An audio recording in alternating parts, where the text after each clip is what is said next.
Hey everyone, in this video, I'm going to show you how to remove your credit card details from Facebook. It's super easy, and I'll walk you through the steps right now.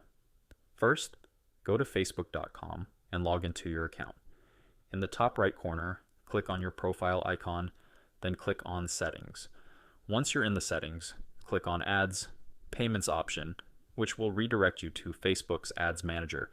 Here, you'll see your saved payment methods, including your credit card details and monthly payments.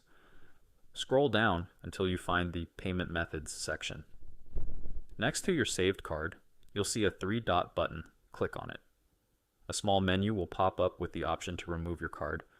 Click Remove, and a confirmation message will appear asking if you're sure you want to remove the payment method. Click Remove again, and just like that, your card is gone. That's it. You've successfully removed your payment method from Facebook.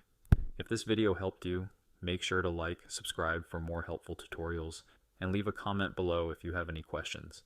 Thanks for watching, and I'll see you in the next one.